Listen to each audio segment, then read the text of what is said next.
Hello, and welcome to another show of the Holy Rivals Show. My name is Nathan Bomber Brown, and I've got with me today my partner, Wild Ute. Hey, what's going on? How you doing, Bomber? Boy, we've had a busy 48 hours, I would say. Oh In yeah. fact, the last 5 days has been pretty crazy. We had that stuff with JasonScheer, and then today we had the Pete Thamel article, sort of restating where San Diego State's declaration was when they left,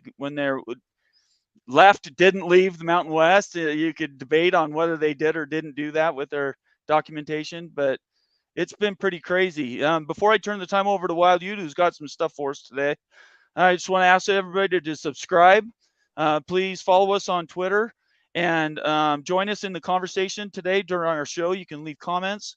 If you do a super chat, those comments will guarantee to be read. Also, if you go to our YouTube channel and you hit subscribe, or actually it's the join button, it's $9.99 a month, but all your comments will be read. And that's how we're trying to drive more engagement because we're getting really a lot more popular, and it's harder and harder to get us to get to your comments. So, Wild Ute, what do you got for us today? Thanks, y'all. Thanks for the engagement. We love it. That's this community. This Holy Rivals community is all about you. And we just like talking here. We like talking about college football subjects, and really realignment is everything right now. We all know how significant it is. And so we'll be talking a lot about it until it ends here. So for today's show, just a quick overview here. Like Bomber had said, we're going to talk about JasonScheer's media evaluation estimate here, that this new intel that we got last night. We're also going to go over San Diego State and Pete Thamel.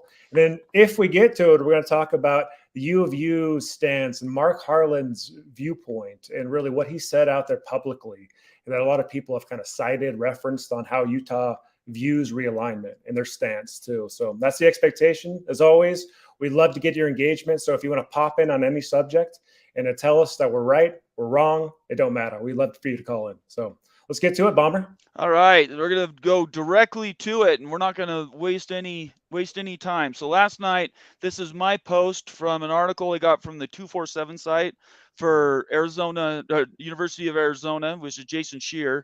And in there, he said, he declared it was a rumor. So I'm repeating his rumor that the number that's come out is $22.5 million.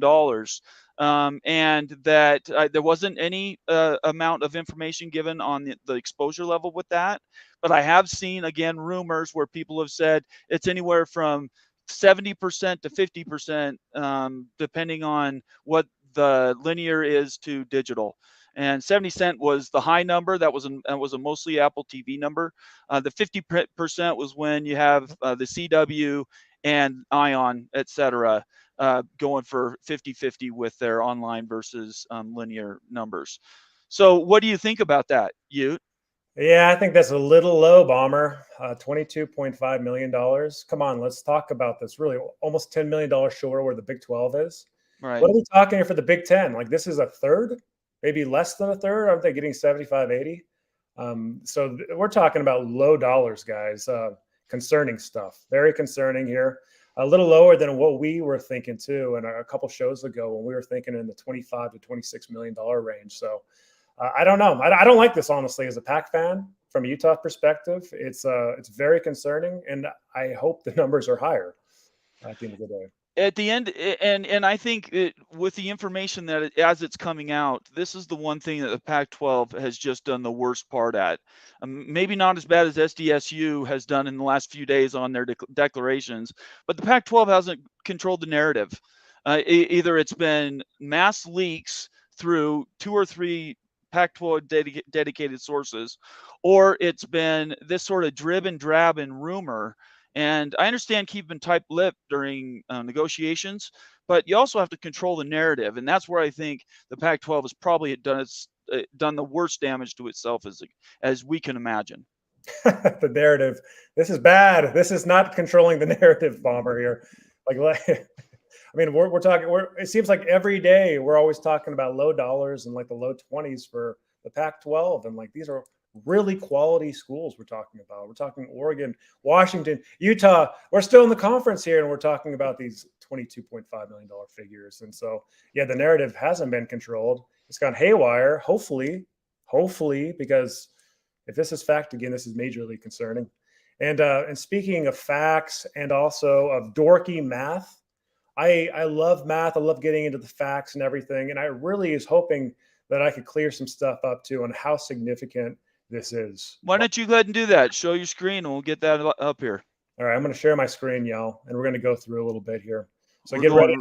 we're going real sophisticated where we're both sharing stuff, man. This is next level. Next level here. Okay. All right. Well, let me know if you're with me, okay? Yep, I can see it. All right, everybody. So here we go. So one of my favorite sites here, Sportico, Business of Sports. It lays out the financial analysis, and the data for all the schools, really, a lot of the schools in D1. And here are the PAC schools. And we're seeing here the total operating revenues for fiscal year in 2022.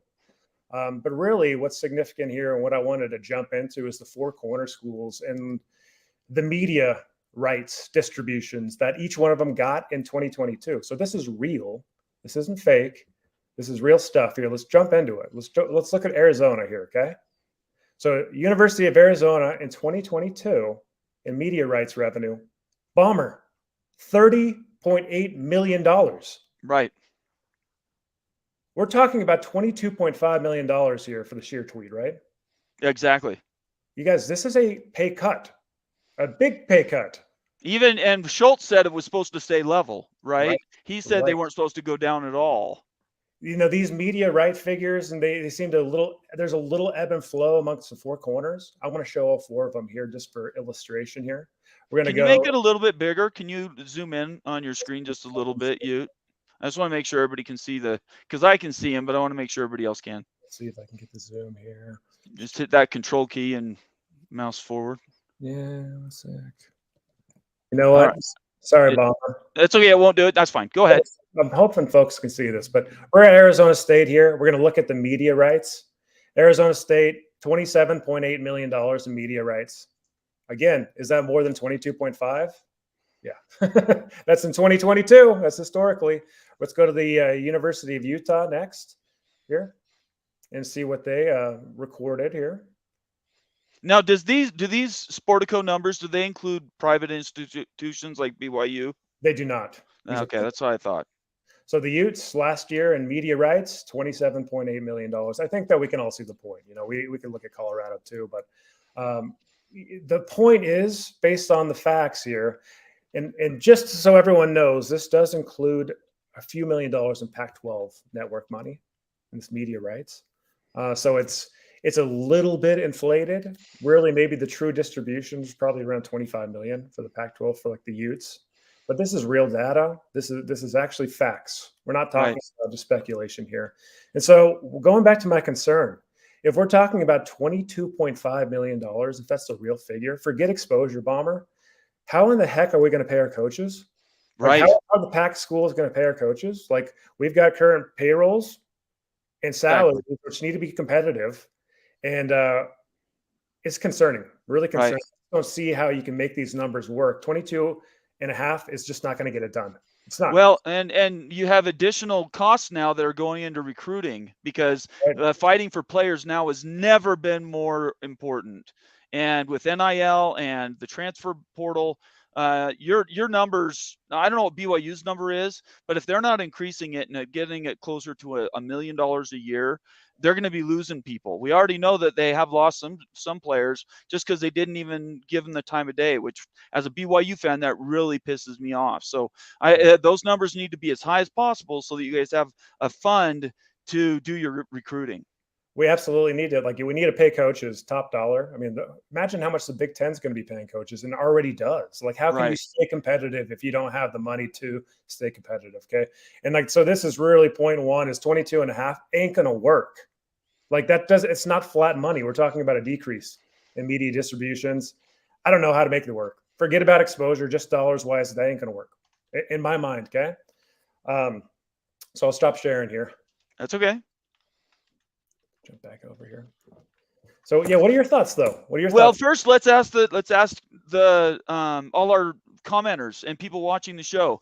Let me put out an invite. We'll see if you want to join the show. We're trying to limit our conversations to when people call in to a very short amount of time, 3 or 4 minutes. So you can come in with your comment, and we want to talk to you about it.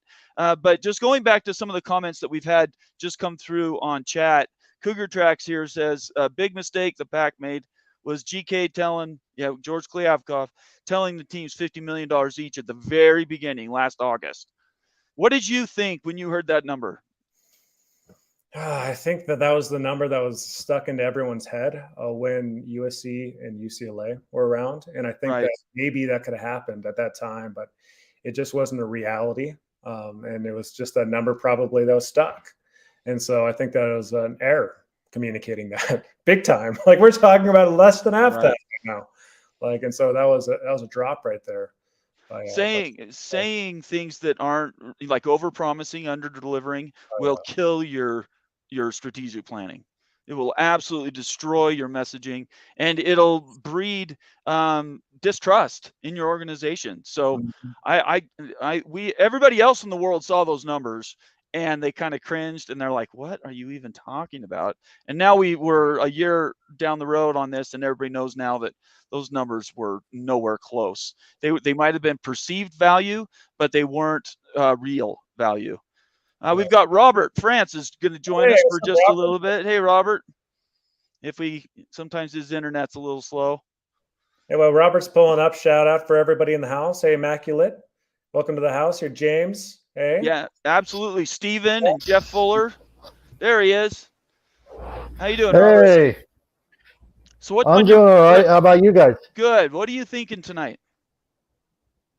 After seeing what you was showing with the budgets for the schools, is that exactly 25% of their athletic budget is media rights?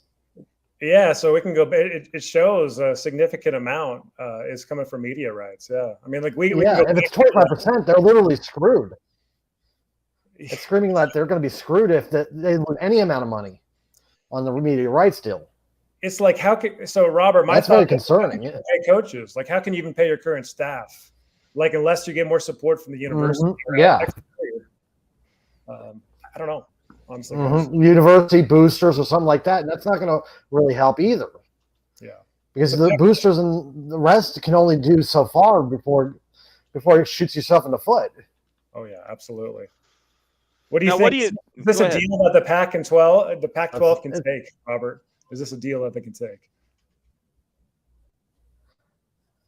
I don't think so. It's just too much for them. It would either make them into a G5 school. That's it, really. If they take this deal, it'll turn them into an ultimate G5. They're not going to be able to compete with the big boys. Yeah, that's what I'm seeing. What do you think, Bomber? I think that if the 22.5 number is real, the Pac-12 is weeks away from disappearing. I can't see Utah, any self-respecting school in the Pac-12, signing a contract like that. I just find it hard to believe. And on top of that, we don't know what those exposure level is going to be. So, I mean, what Robert said, I agree with. I think that's kind of where we're going to be. As far as this topic goes, I don't think there's much more we can get out of it. Like, how could it work? Yeah, the only thing I can think of is 2 schools. That's all I can think of. Yeah, I don't know. That would do rights. I don't care. Well, put it this way: is Utah gonna give away $10 million so that they can give $5 million to Oregon and Washington to stay in the league? No, they're not gonna. So no. Yeah, that's crazy talk. Yeah, it is. All right. Robert, you have anything else before we let you go? Hell no. All right, Robert. Well, thanks. All right, Robert, we're going to let you go. Thanks a lot. It's good to see you. Nothing much. That was the one thing I wanted to make sure with you, with the numbers he was showing, because it looked like it was 25%. Even if it's 25%, it's not good. Yeah, thank you. Yeah, see ya. No. Okay, bye. All right. Thank you, Robert. Appreciate you joining. Our next joiner is Larry Pilgrim in the house. Hey, Larry. What's up, Larry? Hey, Nathan. Hey, you. How are you guys? Good. So tell us what you've been thinking this last 36 hours. Oh, man. Well, yesterday was golf day, so I didn't think anything about football. Okay. So, yeah. I missed your numbers. Oh, okay. Hey, Larry, you want me to put him on the screen? Yeah, bring him back up. Yeah. I'm on my phone, so I don't know how good I can see him. Forget it, Larry. So Go ahead here, and tell I'll him what it speed was. the You go ahead and Okay. tell him what it was. Back of the envelope. Back of the envelope. I'm just going to pull it up for everybody else. Okay. For those people that have joined and clicked the link, we're taking these in order. We're giving everybody a few minutes, so just be patient while you're waiting. Boy, we're getting a lot of engagement tonight. We're back, guys. So all right, here we go. Go ahead. Here's Utah's financial statements and media rights: $27.8 million in fiscal year in 2022. So last year, Larry. Okay. So now go ahead, Larry. I'm sorry. That's overall from the Pac-12. That's from the Pac-12 and from the Pac-12 networks, based on my understanding. Yeah, because I think we're only getting 21 million from ESPN and Fox right now, which means we're probably making about 6 million off the Pac-12. Mm-hmm. And so, okay, yeah, that's why they were talking about it being flat, was because we're not really increasing. If it was at 21 million, I don't know if I buy the Monty rumors. I think everything's still floating. So I didn't hear Monty today. What was his rumor? He said something about JasonScheer reported 22 and a half last night. Yeah, or 19 or something like that, and it was sourced through SDSU.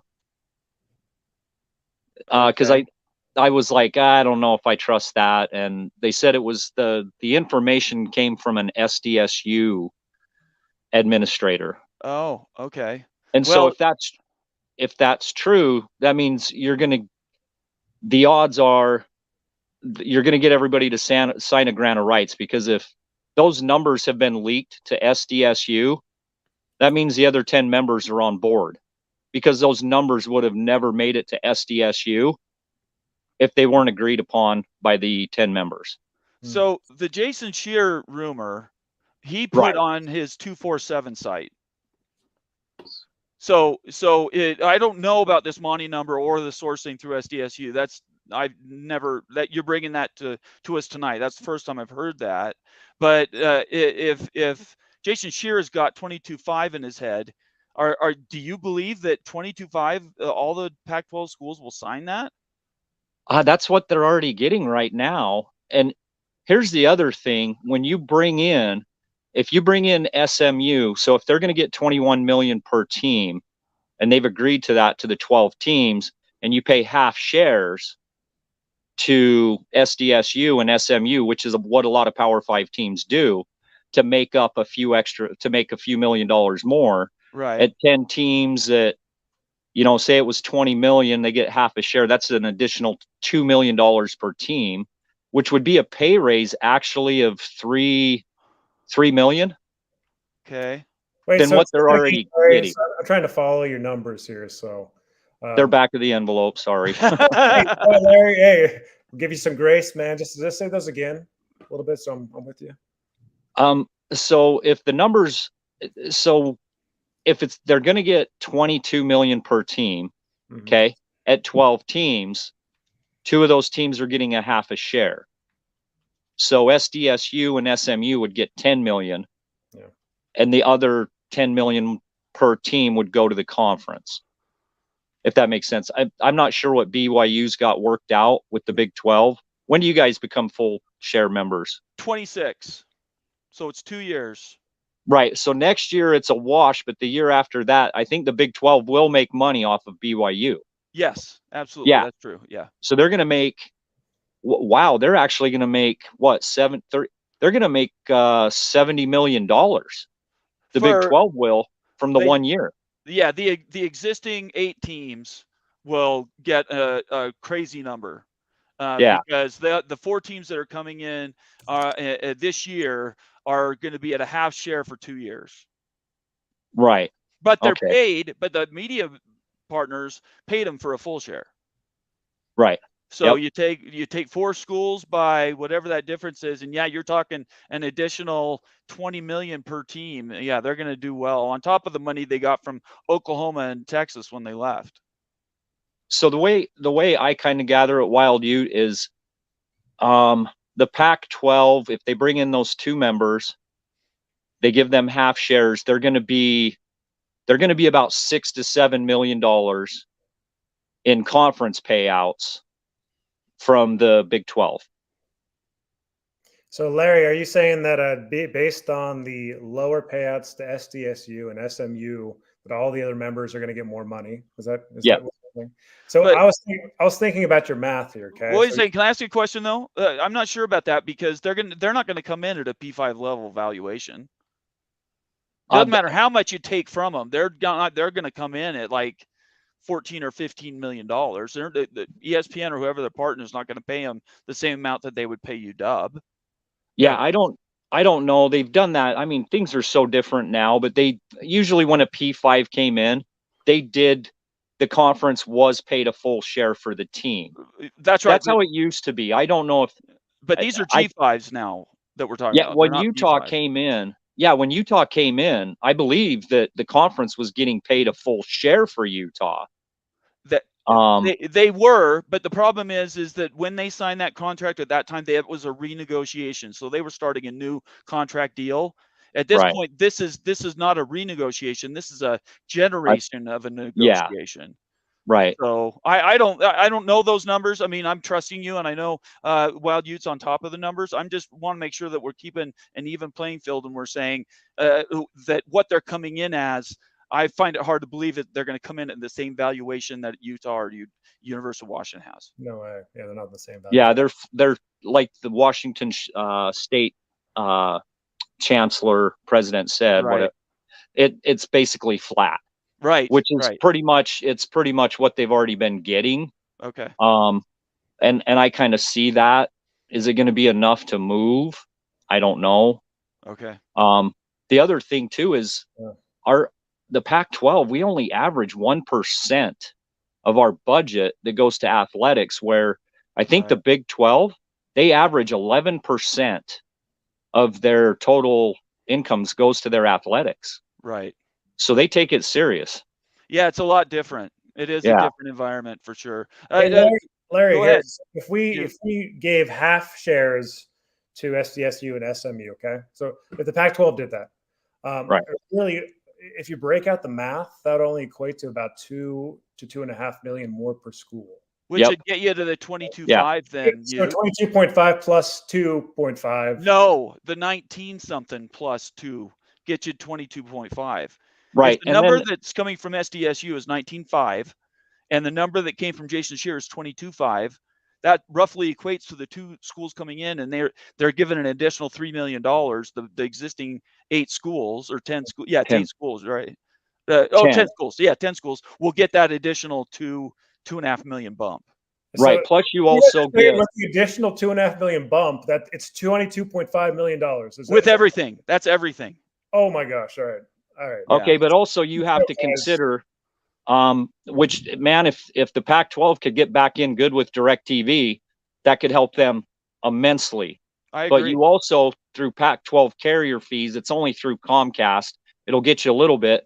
But if you get it SMU, I don't know if San Diego is going to add to the carrier fee because they're already in California. But if you get SMU, you're going to get some carrier fee money as well. Right. For being in the DFW area.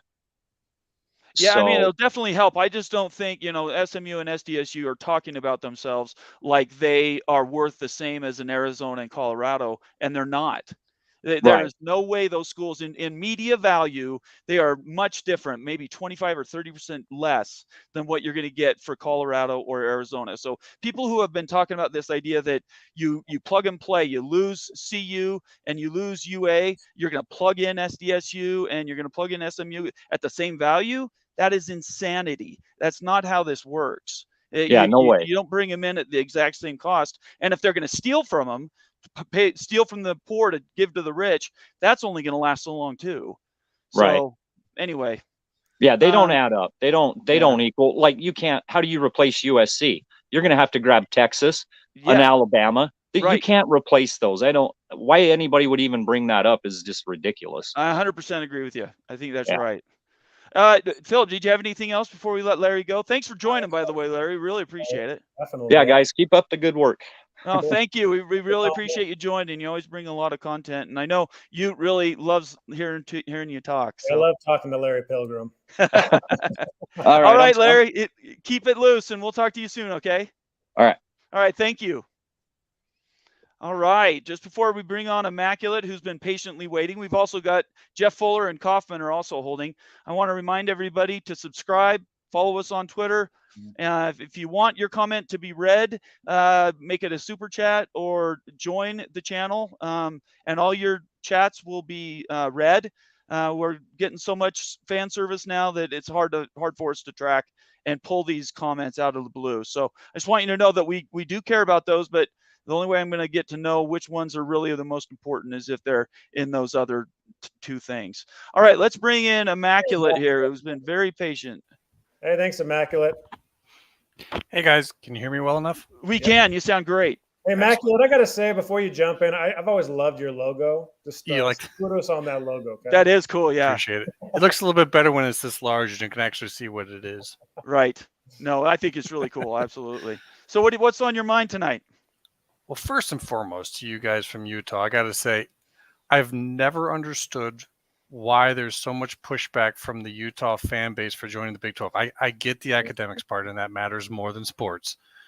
But I can tell you as an Iowa fan that I have wished for so long that Iowa State could be in the same conference and that our rivalry game would not happen in the beginning of the year, right, and that it would be in that final game of the season. And living here in Arizona, in Phoenix, and experiencing the ASU and Arizona rivalry and how much that matters here and how much it affects each other in their conference runs, I look at Utah and BYU and I say, a lot of the country doesn't really know.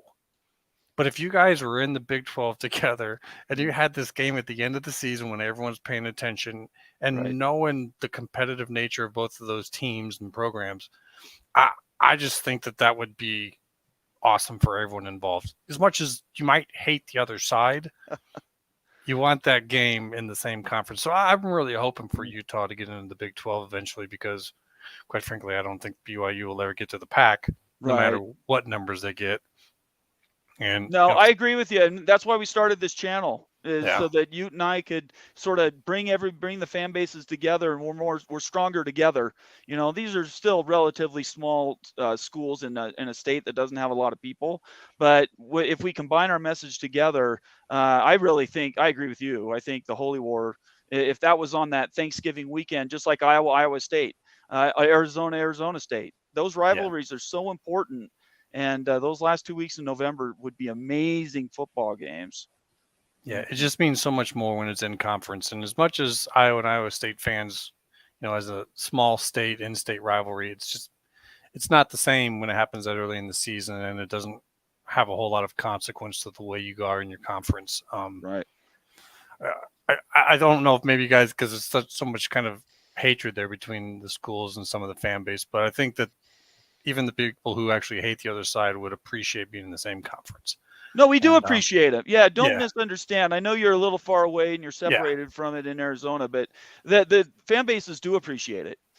They do value it. I think there's just been this disparity since they weren't on the same plane for the last 12 years. Utah was up here and BYU was out in the wilderness. That disparity has led to some sort of almost ambivalence. But now that they're back on the same playing field, and I don't think that's going to be changing anytime soon. That's what we're trying to do, is we're trying to gin up that interest again and bring more people to the table. What do you think, you? Yeah, Immaculate. Here's the dirty secret. I think we said this in episode 1. It's the dirty secret that all Ute fans have. We wanted to put BYU away and say they're not our primary rival. They're not our arch rival because USC, we really, really, as Ute fans, wanted USC to become that. I mean, USC is the flash. USC is the name, the brand. And being in big games with USC was so fun that Ute fans, in their heart of hearts, they wanted that because Utah has always been the underdog, right? But now that USC is gone, a lot of Ute fans haven't really come to terms with that reality yet. And BYU is right there, and like the Holy Word is right there. And really, that is our brother here, right? It wasn't USC. It was always BYU. Yeah. And U fans are coming to grips with that again. And it's been kind of a harsh reality, honestly. On top of that, you got TCU.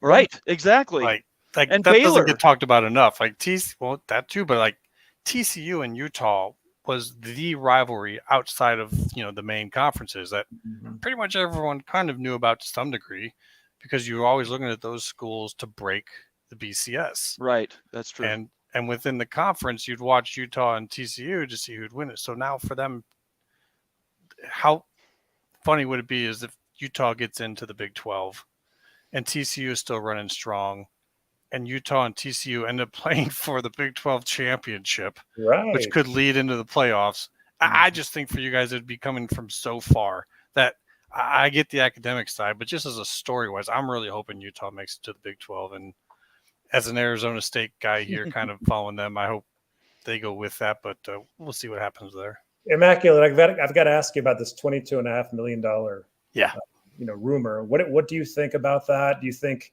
first off, do you think that's legitimate? And second off, is that acceptable? I think it's legitimate. In terms of the different numbers you see going around, I think that's just different people wanting their voice to be heard. So it's like, well, that guy said 19, I'm going to say 20, and then this person says 21, and it's all within a range where it doesn't matter which one of them is correct.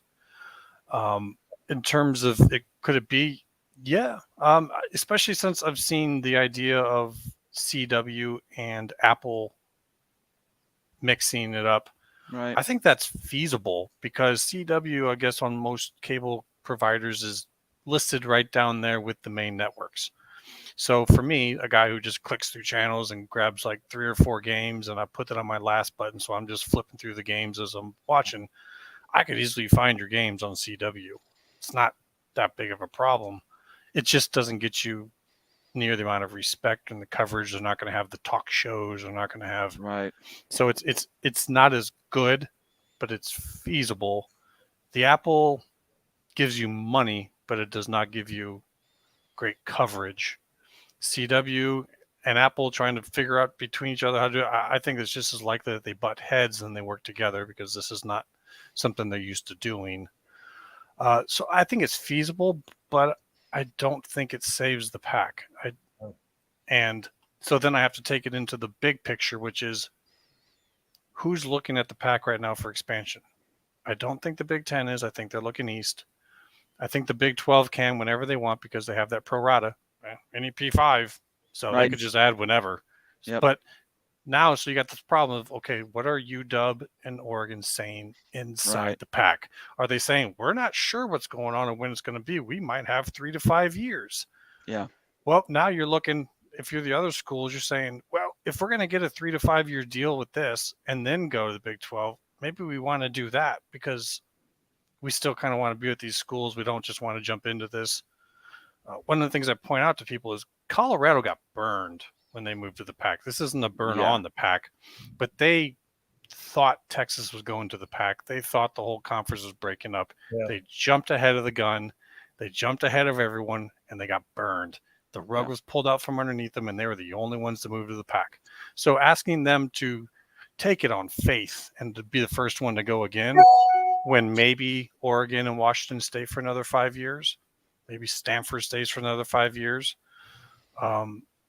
that's a lot to ask for them, especially considering their past. So I think that number is probably on target. I think that the pack might stay together for a little while longer, but it's not enough to keep it long term. Immaculate. What does that mean in 5 years for Arizona State and Utah? If we say if we take $22.5 million with limited exposure, are the programs at the same level in 5 years as they are today? And I know ASU is down, but will Utah be the same level of program in 5 years as they are today? If you lose that recruiting and you're on Apple and people can't catch your games casually, it's going to struggle. I think I go with what he just said right there. I'm not really a big numbers guy. I'm not a tactics guy. I'm more of a strategy guy. And it could do a lot of damage or it could be minimal. We'd really have to see details to know that. Mm-hmm. But I don't think it's better than what they've had, no matter what. So in some way, shape, or form, you're going backwards. Yeah. In terms of whether or not they pull the trigger, yeah, we just have to see the numbers. But I actually do think that the movement to the Big 12 is more likely than movement to the Big 10. So, Yeah. big question: what's UW and Oregon saying behind the scenes? Exactly. Yeah. It's a big unknown. For sure. Well, thanks, Immaculate. It's great to talk to you. I always love to have you on, and I love you on Flugar's show. So whenever you're participating, I really appreciate your time, and thanks for following us. Yeah, your time was really good. That just got out. We had just talked, so I'm like, hell, let's talk again. And I actually seen a video of you guys, and I saw the combo of you two. I was like, that's a good idea. So, you think so? Well, thank you. Yeah, I did. And so when I saw you guys were live, I got get out of that. I was like, I'll jump over and see how it goes. Well, subscribe and come back again. Definitely. I already did. All right. Thanks a lot. We'll talk to you later. All right, guys. Have a great one. Bye-bye. Wow, I love this engagement. This is what we're here for, Bomber. We're going to have high-level conversation. And we're here to eradicate some stuff that's not factual here with like numbers and everything. Absolutely. Yeah.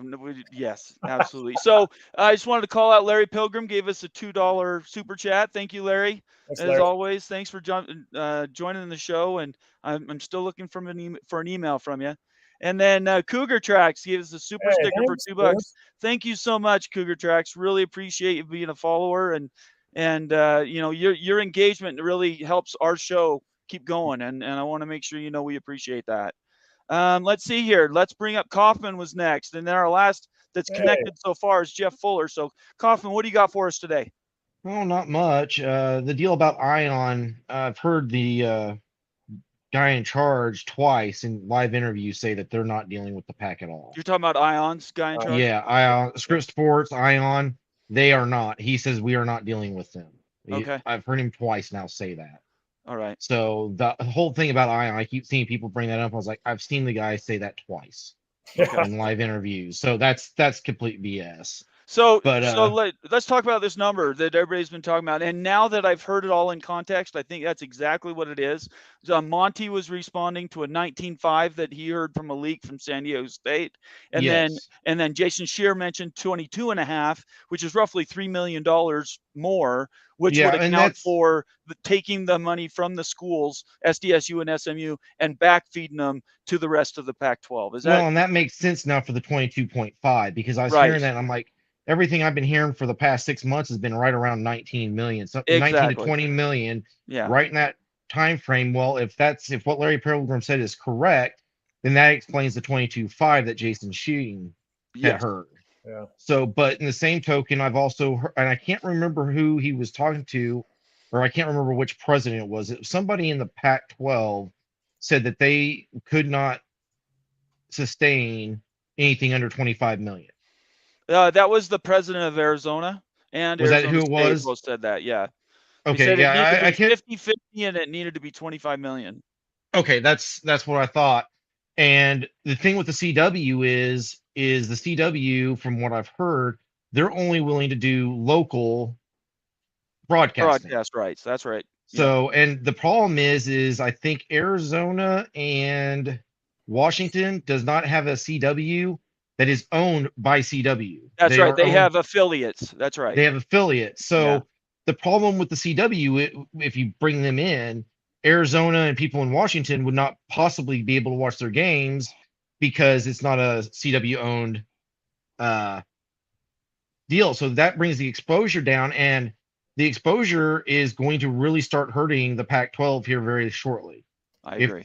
If that's the case, because you're not going to keep big name recruits at those schools if they're not being seen, because they're trying not just to, get an education, they're also trying to make it to the next level. Right. Well, guess what? Scouts do a lot of their stuff by watching the games live and then watching tape. Well, if it's Apple and Apple is not willing to release it unless somebody pays them for it, how many teams are going to pay for it? It's scary. And that's a scary thought. And it's just like, you guys were talking about TCU and Utah. Yeah. It's one reason why the reason I want to see Utah come to the Big 12 more than anything is I don't want to see them backtrack to what they've gained. Right.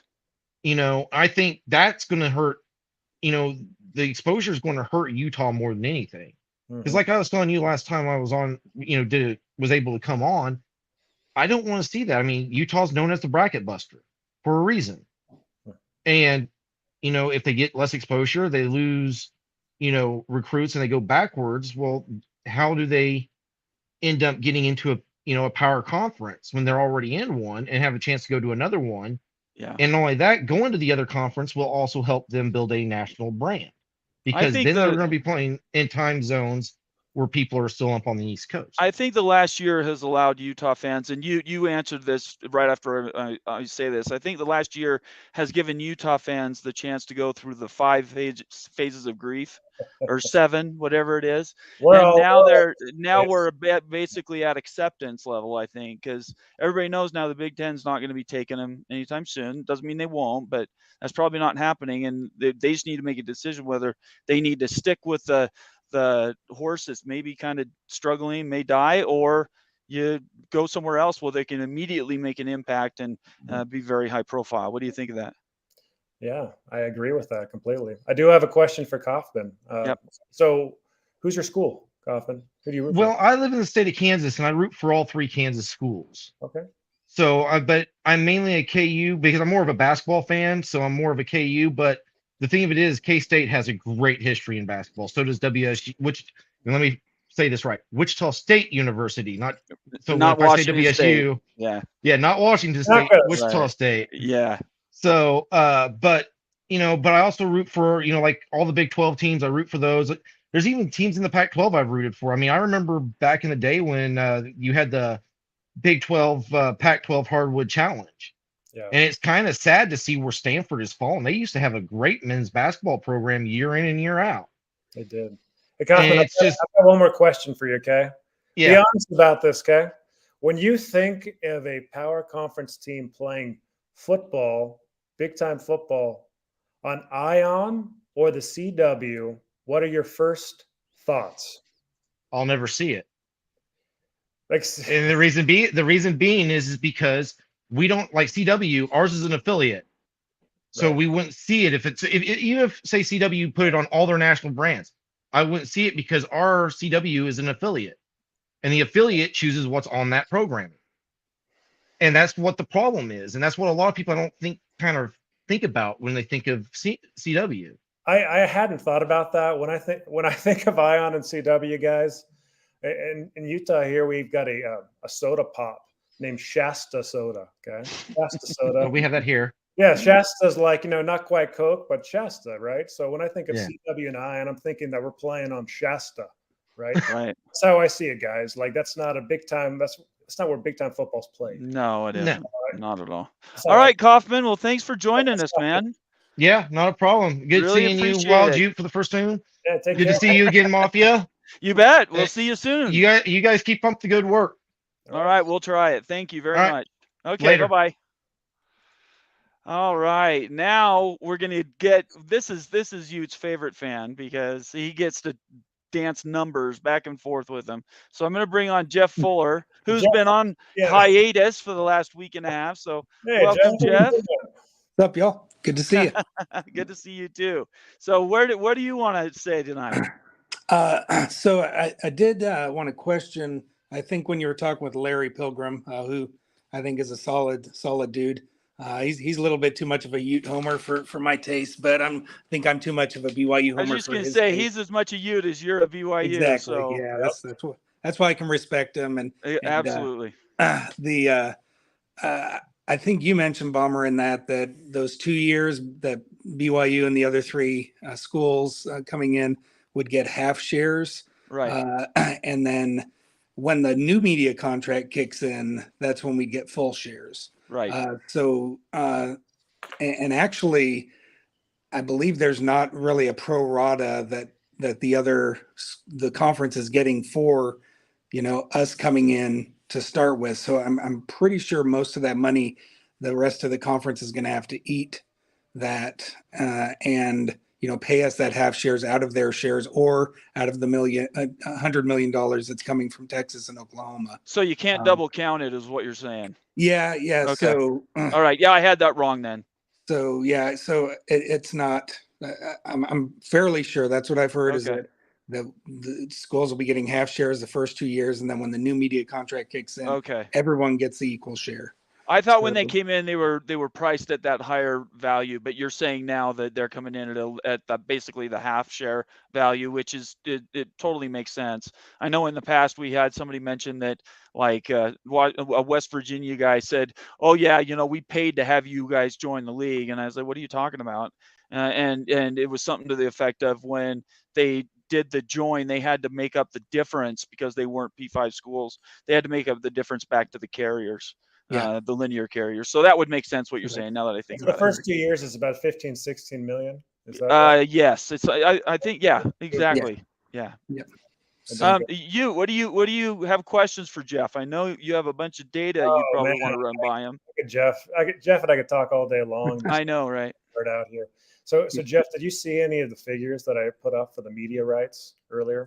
I was in and out just taking care of kids for a second. I think you were looking at Sportico though, right? And just looking at Sportico, we're looking at the media rights distributions alone for like Utes, and it's saying about 28 million from fiscal year in 2022. So when we're talking 22.5 million, as a Ute fan, I'm feeling a little concerned. What do you think? I mean, that's the Pac-12 network just still biting you every year. Costs a lot to run, and doesn't throw off the profit like the other conferences that partnered with major media partners are, they had to buy into it. Yeah, they paid a lot into it, but boy, it's throwing off cash like crazy to them now.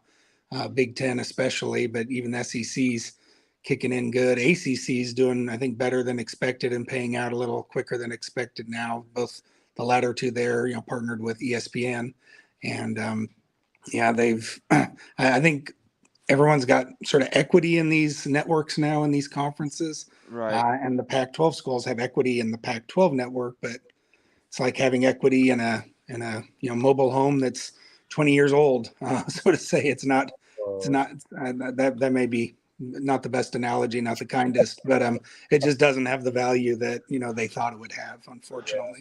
Did you see Kirk Schultz during the meeting a couple weeks back? He said that the Pac-12 networks is supposed to yield $10 million in distributions itself per year, and it only materialized into 2 million guys. So exactly, that's an F. 20% is an F.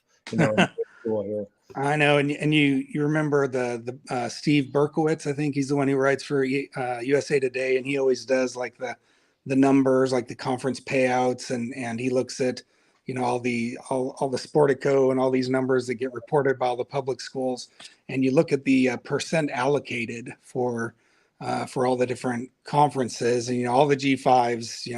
I don't think there's a single G5 school that doesn't have significant, many millions of dollars of allocated funds, and those are, just for those who aren't aware of that, that's like student fees, where every student who's enrolled, part of their tuition and fees, a part, maybe $1,000 per student goes to the athletics department. Just sure, they may get free tickets out of that, but the students are paying in more money than they're potentially getting out of it.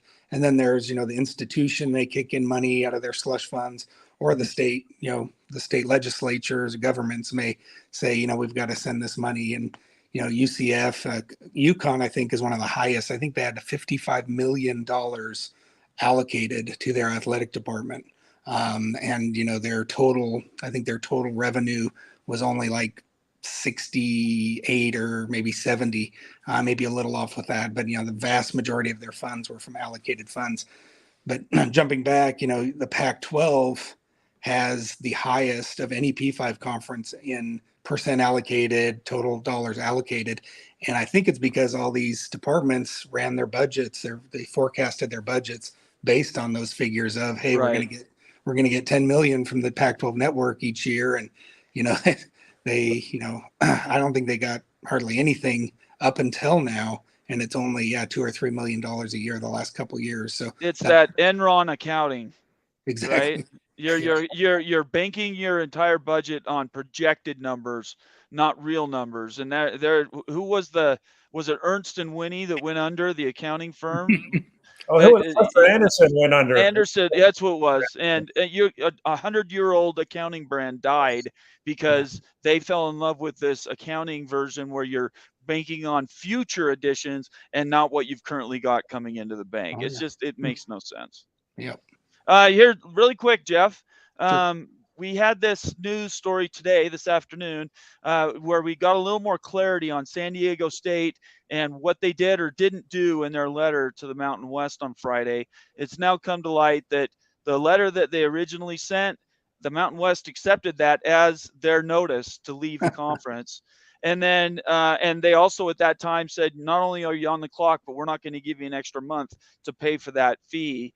And Pete Thamel chased that down and found out that there was a letter that said, no, we're clarifying. We really want to take it back. And then a third letter that said, yeah, we are. What do you think about all that? And has it hurt SDSU's chances to get into a P5 league? Well, I don't know if it's hurt their chances. I mean, possibly to get into the Big 12. I don't think there's a ton of interest either way there, which is a little bit odd because you'd think San Diego State would be worth more to the Big 12 from a media rights standpoint than it would be to the Pac-12 as far as getting into that fourth time zone, opening up that window. Right. But for the Pac-12, it's all about recruiting. I mean, they've developed all the schools that are left. They've developed recruiting ties to coaches, to programs down there in the Southland in Southern California. And, they need to keep that going. I don't think it's really about the media value of the San Diego market or San Diego State as a school. They just have to get back in there to keep the recruiting pipeline open. In my mind, maybe Wild, you can correct me there. There is some value in, San Diego. I think it's the 30th largest market in the nation, right behind Salt Lake. Salt Lake just surpassed it, I think, in the last year or two in the Nielsen DMA's rankings. And, they say, well, it's close to the Los Angeles market. I did, some comparisons looking at the relative interest of teams in Los Angeles. And if you look at Google searches for programs for football teams, actually BYU had double the Google searches in the Los Angeles media market than San Diego State did. So there's not a lot of San Diego State fans in the Los Angeles market from, if we're going to extrapolate that's a relevant figure. So I don't think bringing San Diego gets you back into the Los Angeles market. I think it's about recruiting. It is about recruiting. 100%. You have to be in SoCal and have a presence in SoCal for recruiting. That's number one issue.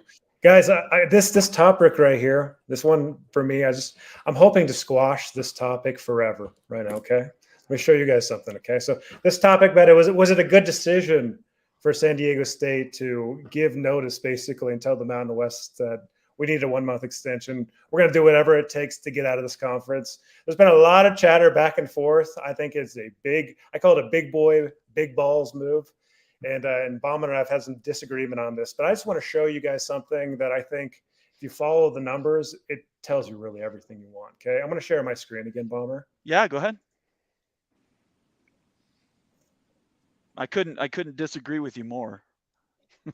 Here's the budget for fiscal year. This is the actuals, not budget. Check this out. $3 million. To read that, nice, guys. I'll make it bigger. Try again. So I'm sharing my screen right now. And yeah, we're seeing it. On the screen is showing the media rights distribution for San Diego State for fiscal year in 2022 was $3.2 million. Yeah. $3.2 million. Right.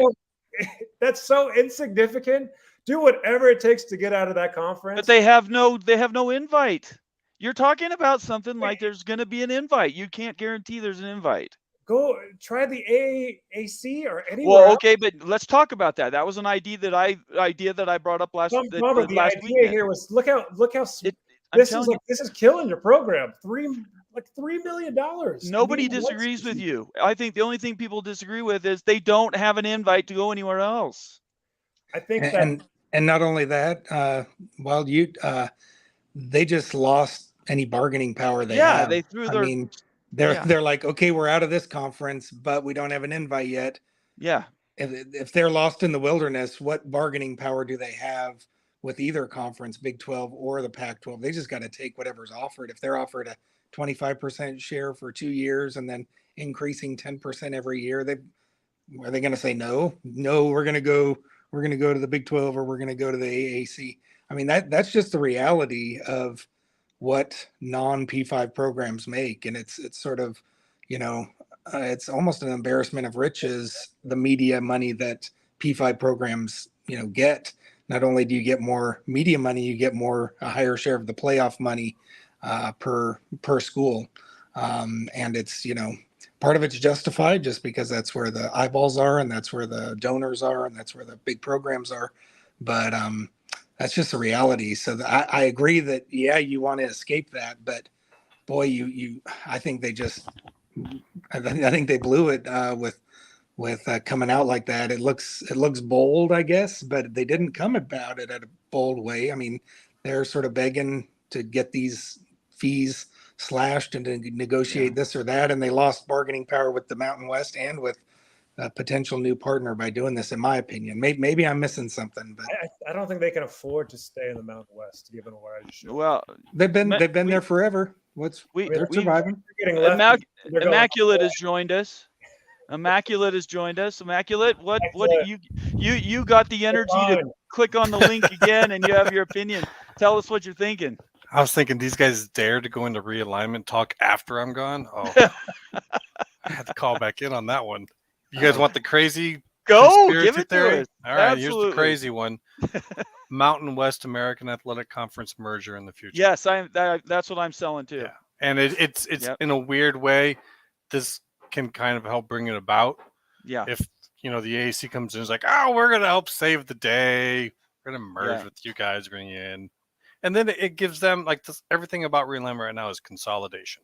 Right. So it gives them more power in negotiation. While they have more mouths to feed, they've already got two different deals. So you've already kind of got a baseline that's pretty equal.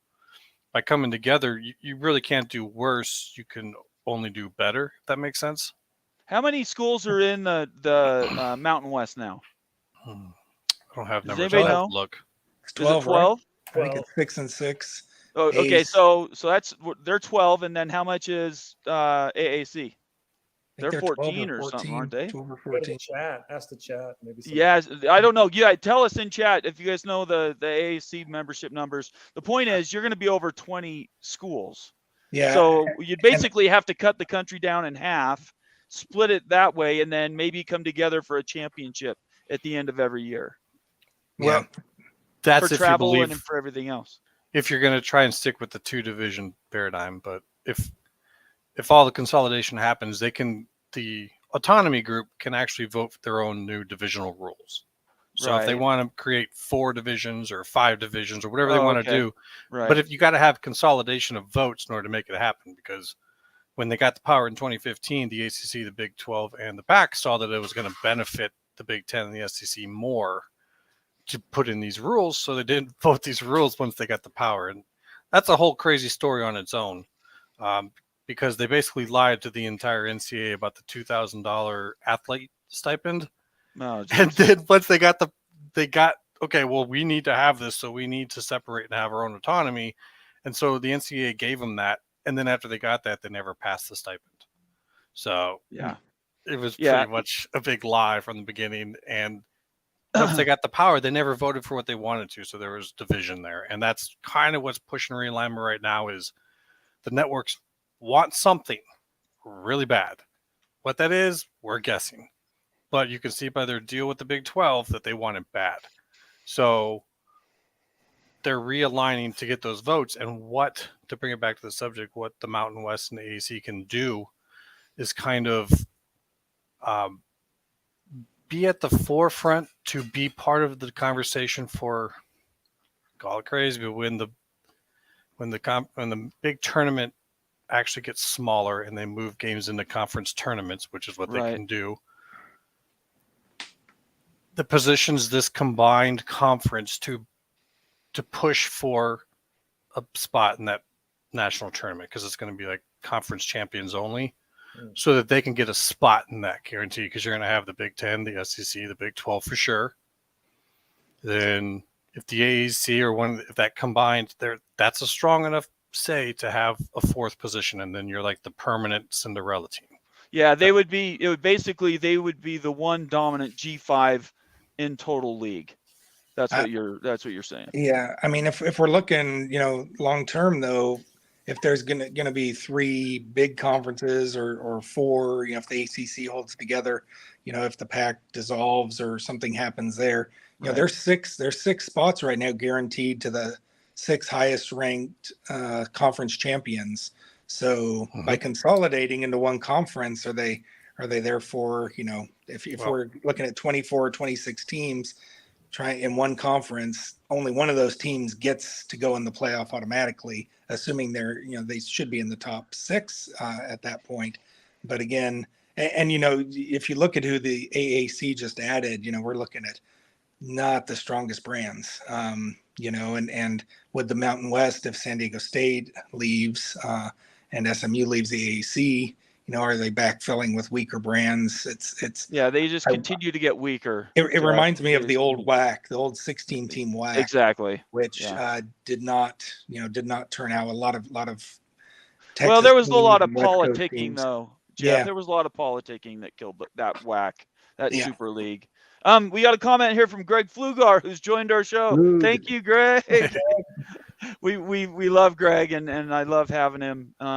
And Greg, if you want to join the show, I can give you the link. Just post a note and you can join the show. But he's saying SDSU did a blunder, strategic planning or strategic blunder.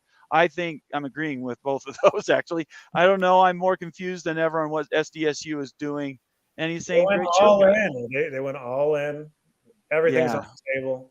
I will say this: the only people who have spoken positive about San Diego State's move have been Utah fans on Twitter, on everything else. The only fans that I've seen positive talking about this and aren't just looking totally confused by the move have all been Utah fans. Because and San Diego State guys, the pack needs San Diego. No, State. I'm taking San Diego State for granted. I'm saying everybody else. Utah's the only one that's saying it was the best move ever. Yeah, must be something in the water out here. Maybe. All right. Well, thanks for coming, Jeff. Appreciate it. Immaculate. Do you have anything else? Not really like that. It's like I said, this is all very far out there, but the aim is 2026 when they don't have rules for the new setup, so they can set up whatever they want. And so Greg, it's good that he's out there. He talks about this. Everyone is setting up and posturing and positioning, and we don't really know what they're thinking. All we can do is kind of guess from what we see. And I think you guys actually brought up points after I was done speaking there that speak to a merger. Now, I know some folks are looking at numbers and saying that it doesn't add up well, and that might be the case. But the AAC has schools in the East, which just inherently are more valuable. Right. Mountain West has the better brands in the West. So if you're competing and bringing those in together, is there a combined value? I don't know. That's not my job to figure those things out, but it could help out both because, like you're saying, they're both just looking to be poached at some point if they don't kind of solidify. It could make sense. The payouts are so low, guys. We just saw that for San Diego State. Right. It's immaterial stuff. Like 24, 20. I mean, really. We're not talking about the Big Ten here. We're talking about the smaller conferences and just a lot less money. Isn't consolidation where you have to go to protect your flanks, though? If they don't do something where they put the best teams together, they're both going to get left. It's either they do something for a combined buy type of strength, maybe even 2 divisions. I'm not saying they completely merge, but I'm saying they work together to be as strong for that 2026 negotiation. Because if they're not, and depending on what happens with the pack, we might be only looking at 4 P4 schools, and then everybody else is also rans or conferences, 4 P4 conferences. Yeah. Anyway, sorry. No, go ahead. What were you gonna say? I tend to see value in TV contracts not being necessarily in the amount of content you have, but in the percentage chance you have to create a meaningful matchup between 2 teams at some point in the year. And if you've got a bunch of lower value schools, in my opinion, if you're doing the odds, it's a better chance that you're going to have a good matchup at some time in the year if you've got more of them. because you just don't know who's going to be good in any given year. But if you've got double the numbers, there's a good chance you can find some kind of pairing. And maybe the best pairing is the final one where it's like the Mountain West guy goes against the AAC team, and that's actually the best you could do, whereas both conferences on their own could maybe only have one good team. Exactly. Well, that's not a good conference championship game. So just that one game alone, a conference championship game, could outvalue both of their values now, if you know what I'm saying. Like, it's about creating matchups that carry most of the weight. And not being dilutive. That's the problem, is you add two more mouths to feed. Mm-hmm. So it gets challenging too to pay everybody. But if your payouts now for some of these, you're looking at them, it's less than $1 million a year. If you create one game that you can sell to, say, CW really wants to get into this, well, they're buying your conference championship game for, I don't know, however much they do, but there's a decent chance that that's going to be worth so much more than what you have to sell for the regular season. So, Immaculate, you're saying that they should actually parse out individual games and sell rights to those specific games rather than the conference rights? No, I just think that the way they're probably figuring out some of these deals is like the math guys kind of go nuts, and you start to figure out what are the odds of there being a good matchup that we can get these certain type of ratings on with these schools. And I just don't think that either conference has much to offer in terms of providing two teams with a good enough story to bring on TV in competition with, Power 5 schools. Right. You really need one school who's rising as a Cinderella. Mm-hmm. And then their game, like a 12-0 Cincinnati, becomes a storyline because they might make it in. So maybe some people are going to watch their game. But if you can provide two teams, I think that could cover for your cost. I don't know. I am not writing that stuff out. Right. But I just think when you're at that level, having more matters. And in the future, if we go to where it's just a conference champions only national tournament, and every one of these conferences has their own conference term to lead into it, because that's what the NFL playoffs are. It's two conference championships that then meet in the Super Bowl. That's when this combination could say, hey, we are strong enough that we should have a guaranteed spot in that. And so that money right there alone would dwarf everything that they could possibly make on their own during the season, is to somehow in a media deal, just a piece of that. Yeah. And that would be like what they're looking at doing in 2026. And if they were to combine, they couldn't really do it till 2026 anyways, or whenever their media deals are. So it's feasible. I'm not saying that they should do it or they shouldn't do it, but at that level, it seems feasible for negotiative strength to have that many schools covering that much content. And then if you get yourself a spot in that tournament, then you're okay. What's interesting is both these leagues have existing deals. Mountain West has Fox, and ESPN has the AAC. So at least they have contracts, right? And not unlike the Pac-12, who is just, their timing could not have been worse, unfortunately. It just has turned out very poor in their benefit. Fox is an interesting one, guys. Fox is an interesting one for the Pac-12. I don't know if you heard Jim Williams speak earlier, but he was thinking that maybe Fox might be in for on the Pac-12. The Pac-12 with a blend of Ion and CW, but primarily on the Apple platform. They don't have enough, but they don't have enough bandwidth for Windows for linear games. So it would be under the Apple platform and then sub-licensing to Fox. But what I'm saying is Fox doesn't have enough. They don't have enough available windows to broadcast. All their games have been taken up by the Big 12 and the Big 10. Well, I mean, you mentioned before the Mountain West has Fox, right? Yeah, that's the last one. Right. That's deteriorating that product more and stuff. So it's actually beneficial for the Pac to grab San Diego State because it weakens the Mountain West in their inventory. But they don't want a weak Mountain West. I see where you're going.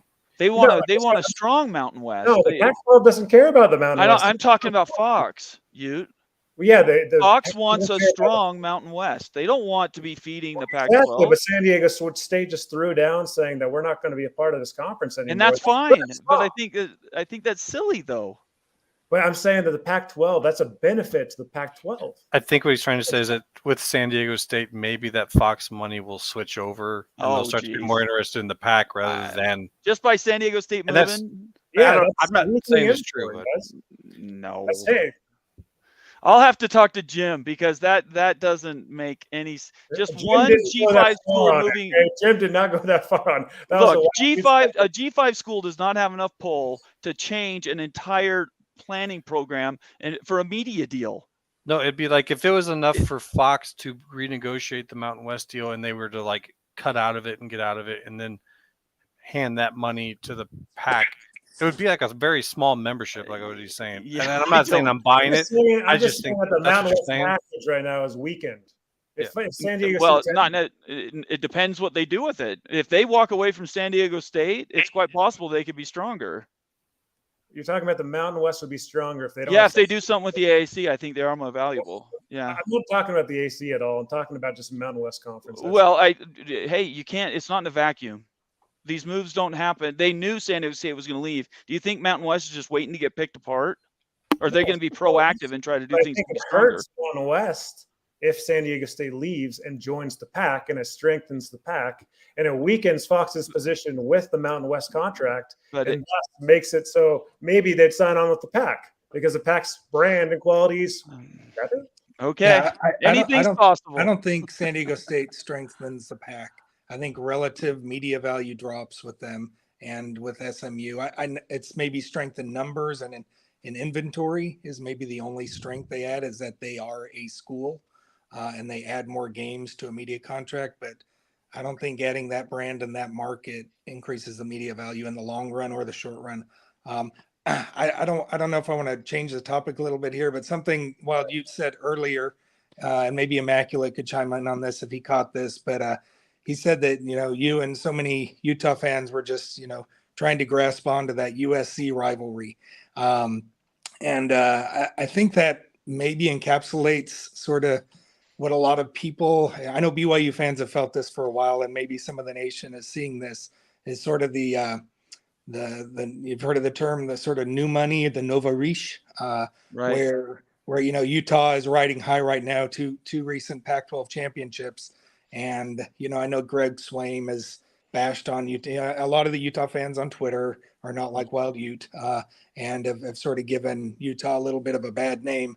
But there's this interesting website called No Rivalry, and they've have tens of thousands of surveys of different, fans of different teams. You can go on, you can take the survey yourself. But it just, you assign rivalry points to who you think your rivals are. And, BYU and Utah, they were both the top rival for one another. I think more BYU fans said Utah's our main rival than vice versa. But actually 10 out of the 100 rivalry points that could be attributed, so you have 100 points and you attribute a relative number of points to the different rivals you think you have. BYU, I think, got 60 some odd of the points from Utah, and 10 of those points Utah fans gave to USC. Guess how many points USC gave to Utah? Zero. None. Zero. Yeah, exactly. And I know that, as a newer brand, you're wanting that, and that's the big brand. I understand that. But I mean, USC, they've got UCLA, they've got Notre Dame, heck, even Stanford and Oregon and Washington. I think their fan base view all those schools as bigger rivals than Utah. And not to throw water on the fire there of the fandom of Utah, but and you are riding high now. But again, it's things like that a lot of the country sort of hears and looks at, and they're just like, we understand where you're coming from, but that just is sort of reflective of, you're not at the point of being a blue blood. They've got blue blood rivals, and Utah's just not that yet. Maybe getting there. I sure hope not. Jeff, that's the dirty secret. That's the dirty secret, and that's like the one thing I wanted to say, because that's how you fans feel. That's how I felt, guys. Yeah, because the games are electric and everything, and it just felt like the rivalry and everything. But USC never thought that. If you see like a lot of conversation on Twitter, USC fans really don't give Utah fans the respect that they probably should. They don't call them rivals or anything else, and they're thumbing their nose at Utah fans because they're going to the Big Ten. Right. So it's just, but even before that, and that's a lot of what BYU's felt from Utah for the last decade. I'm sort of sharing my feelings here, getting a little. This is a confessional. Jeff Fuller's confessional. This is great. It's get on my couch, Jeff. Here, the whole world's gonna see your confessional. Yeah, just so you know, it's not protected on our show. I'm just saying. So yeah, we've been feeling that from Utah for a decade, and so maybe I think Utah's feeling the pain, and Ute represents really well. He's honest though, and he says, yeah, he knows it's one-way traffic. And it's kind of a tough deal. I got to give C. John a comment here because he gave me credit, which I always like to see. The 24 to 26 premier teams from AAC, Mountain West, and Sun Belt. He was bringing in Sun Belt plus North Dakota State. Those schools coming together and putting the best rivalries and league together, I think could happen. Not going to happen this year, but you're looking at it probably going to happen it could happen in three years before 2026. Yeah. No comments on that? Okay. Let's see here. What else? I'm just trying to get through so many comments, you guys. We really appreciate you joining our show. The involvement that you guys have given us has been incredible. The messages, there's just so many of them. If it's not a super chat, I probably won't bring it up. We're running out of time. But we really appreciate everybody joining. John Ingle says the 6 conference champions is only good to 2025. We were just talking about that. We know that it changes in 26. The AAC has 14 teams. Just so everybody knows, we were talking about number of teams. They haven't specified the change yet, though, right? What do you mean? What are you talking about? So the 6, they haven't said after 2026. No, they're renegotiating it. Yeah, but they haven't given us the rules yet. They're renegotiating. That's what I'm saying. Yeah, they're renegotiating the whole thing. So yeah, that's mainly the media contract. It is. Will be renegotiated. You would think that they would stick with some version of the rules, but yeah, they're free to change it. But if the Pac-12 is a ghost of itself, they may disappear. They might not be a yeah. They may say it's the top 6 conferences instead of top 5 instead of 6. Yeah, exactly. Let's see here. Larry had a note. Did I just pass that? Where was that at? Larry says projections are 100 million per P5 conference, 180 million per P5 conference and 12-team college playoff. So 180 million for a conference would be, how much would each school get if you're 12? Yeah, that's pretty significant, over 10 million. Yeah, you're getting a lot of money just for the league being in the conference. Yeah, I mean, sorry, hard time believing that the projections are going to give that much money to a Big 12 or a Pac-12. Though all that money is going to flow. A lot of that money is going to flow to the Big 10 and the SEC. Let's get real about that. There's no way it's going to be even. Well, no. What he's saying is the amounts that are going to get distributed, just the participation amounts are 180 per conference. Yeah, that's not for appearances. That's sort of similar to what people get for the New Year's 6 bowls and those college playoff money. Right.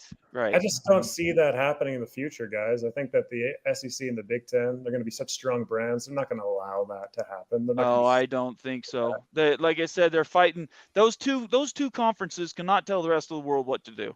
They can. And they cannot. No. We need to form this Power 3 now. Let's just get this done right now. I think everybody on this call wants a P3. I don't think anybody here is going against that. P3 too, yeah. But really, if you look at sheer numbers, there's more A5 schools in the ACC, Big 12, Pac-12 right now than there are in the SEC and Big 10. So, I don't think they control complete voting block, of what will happen. They have the strongest voices. They have the biggest brands, no question. And so maybe they will throw their weight around and bully things around and get what they want. I think they probably will, but I think if there's something outrageous that doesn't pass the smell test and is, with things being voiced in the media and fan bases and that many schools that aren't in those conferences, even within P5 or A5, I think there's, I don't think they can just do whatever the heck they want. He's right. Yeah, They outweigh them in votes right now, and that's why they're trying to consolidate to the 2 conferences, and so that they can actually vote this in. And they have a very short window of time. I mean, they could always do another short extension in 2026, but if they want to have enough votes to really put that into a way that favors them, they're going to have to find a way to do pretty much mass realignment in a short amount of time. Yeah, they're going to have to get to 24 team leagues. And now we're talking about AAC grant of rights, ACC grant of rights. And to get to 24 teams, the ACC disappears. Has to because of the grant of rights. You can't piecemeal. You can't just grab these 2 schools. Right. You have to find a place for at least enough of them to actuate a real threat of dissolution. But dissolving the conference means you're probably going to be in court anyways from the schools that had it dissolved out from underneath them. The Wake Forest, the Boston College, like, the Louisville. You could do it. It's a threat of like, okay, we are desperate. Right. And when you look at the ACC's numbers, I don't think that there's desperation, but there is a desire. Right. And so the only way I think you could do it is the SEC taking the most, the Big Ten taking a small amount, and the Big 12 taking whatever the networks need them to take. Yep. And once you have that, you have your P3. But then at that point in time, you need to change up the national tournament a lot. And that's what the 2026 window is if they can get it done by that time. And that's why I say 25 per conference so that they can have 5 divisions. That's 5 division champions going into a 6-team conference tournament. You have 1 wild card in there, which would be like if Ohio State beat Michigan, you could still get Michigan in as a wild card. It's just as a little bone you give to the networks. And that money for the conference tournament is, in my opinion, will be way more than what these conferences are getting out of the national tournament as is right now. Because you're splitting it more ways. Yeah, currently. And you're just getting the numbers before you even create this thing. Like they're going to know because they're going to have at-home games in this tournament. And that's what you would have in a conference tournament. So they're going to have numbers and metrics from the national tournament to help them negotiate these once they finally do it. I mean, remember the president's personally and directly intervened in the making of this conference or the national tournament. Usually that's ADs and TV officials and whatever. They got involved with the direct negotiations with each other themselves. So there's probably more horse trading going on in that moment than just the national tournament stuff, like deals being made. Okay, well, when this gets made, you'll have ways in, because that's pretty significant. I don't think presidents get involved with athletic negotiations like that all that much unless it's more of a university thing. Just my opinion on that. But a comment here from Steve Ohio, Florida. I guess it's Ohio, Florida. He says Louisville don't think so. I think he's responding to my comment when I was talking about schools that will sue or could sue if the ACC dissolved. I didn't say they wouldn't go to a good conference. I just don't think they're going to the Big or the SEC.